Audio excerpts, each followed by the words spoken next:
Hello everyone, and welcome. In this video, I will be breaking down and analyzing every aspect of Chief Butler Ryoshu in order to determine just how good she really is. One thing to note is that I will be discussing the identity at their maximum potential. At the current time of recording, that would be level 45 Uptype 4. Like any good identity, there are a multitude of factors that come into play when determining how viable they are, so let's find out how well she holds up. Starting us off, we have the simplest aspects of any identity, their base stats. 170 health and -2 defense level puts her defenses at a fairly standard level. Her resistances are pretty good too. Blunt is, in my opinion, the most threatening damage type, so having a resistance to it is always good. Being fatal to pierce though is not the greatest either. I find it a little odd that she isn't fatal to slash damage considering all of the maids from the story are, but it wouldn't be the first time Project Moon made an identity's resistances backwards to their story's counterpart. The last part of her defenses is the semi-hidden stagger thresholds. I say semi-hidden because the only way to actually view them is during combat. Project Moon should really put that somewhere on the identity's information. I don't know why they haven't done it yet. Anyways, she has normal stagger thresholds at 70, 40, and 20% health. Paired with her average defenses, that means she can take a few hits without getting staggered, unless it's from a pierce skill.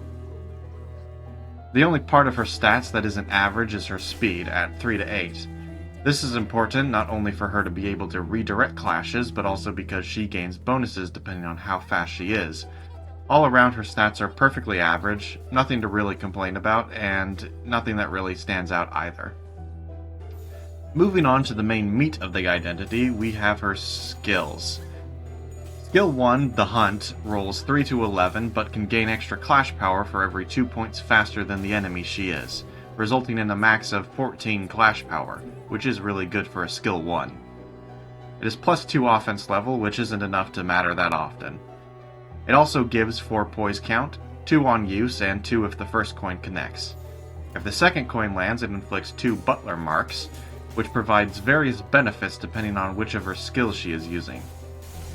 This is a really good skill 1. Having a potential 14 clash power and gaining 4 poise count makes it ridiculously strong. Like any other poise identity, she loves poise count, so having such easy access to it is already insanely good. Though unlike other poise identities, her skill 2 loves it even more, and is the reason why she has such absurd poise count generation. Her skill 2, Capture, rolls 4 to 16, and just like skill 1, gains extra clash power by being faster, boosting it to a 19. It also has +3 offense level, which makes it even easier to win clashes. The main draw of this skill though is that if she has 6 poise count, which is incredibly easy to do, the skill gains 2 attack weight, essentially guaranteeing the skill will always hit at least 2 people.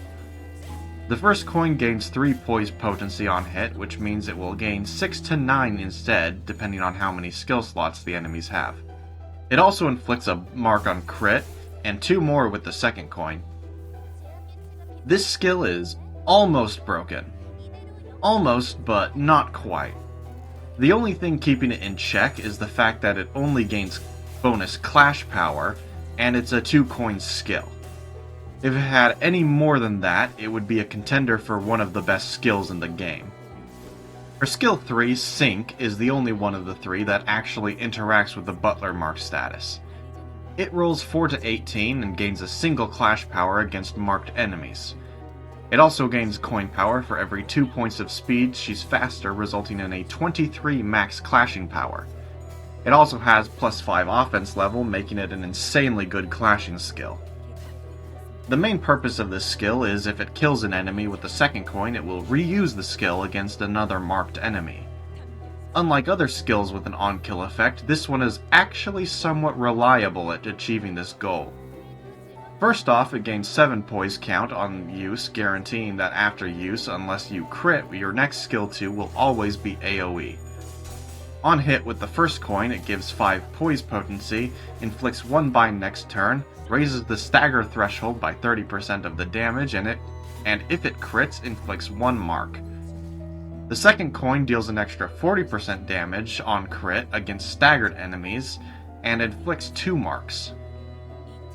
The reason this skill is fairly consistent at killing enemies is number 1, it only has 2 coins, and number 2, the poise gain and stagger raise of the first coin makes it far more likely that the enemy will be staggered for a crit on the second coin to get the bonus damage to make it much more likely to actually kill the enemy.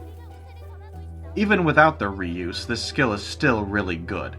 It has absurd clashing power and perfectly enables the skill too. All around, her skills are phenomenal. All of them are great, and you'll never complain about getting any of them.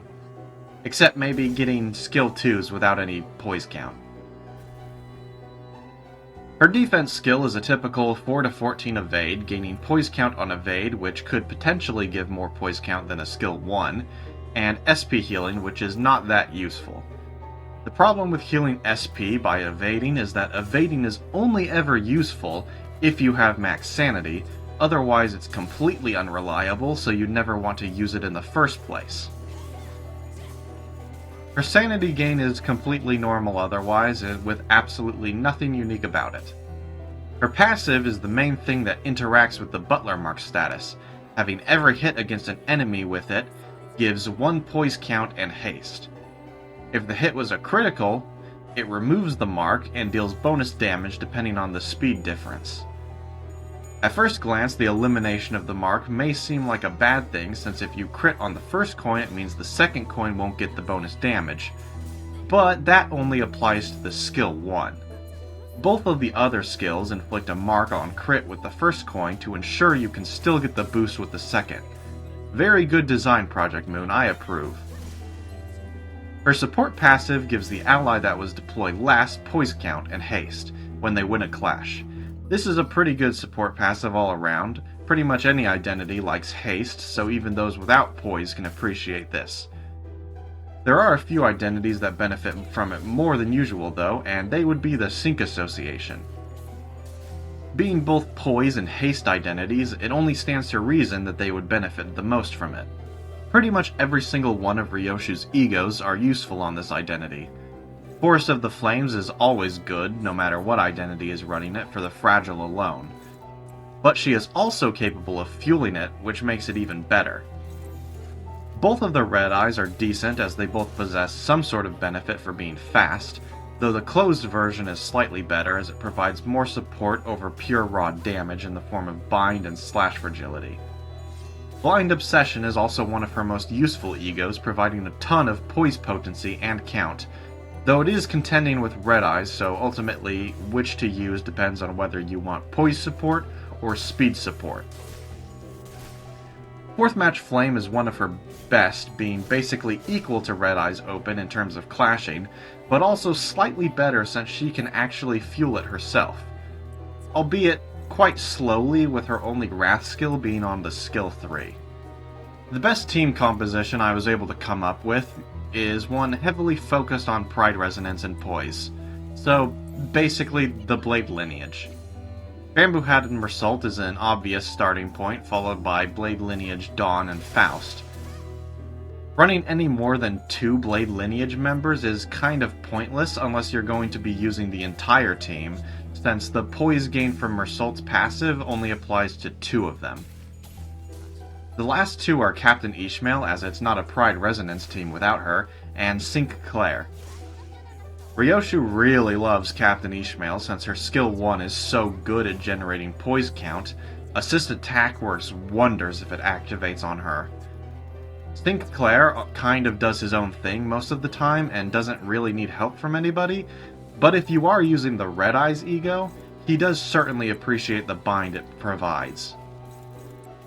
For support passives, only 2 really matter: Blade Lineage Yi Song to give Ryoshu extra poise count, for better skill 2 management, and Sync Otis, who will most often give Ryoshu or Sinclair extra clash power. Pirate Gregor is the next, who has the potential to work, though he is inconsistent at best. Honglu doesn't have any passives that really do anything, so base for SP healing is the best, even though fueling it is kind of a problem. And finally, base Rodion and Rabbit Heathcliff for extra damage, though yet again, fueling them is slightly difficult.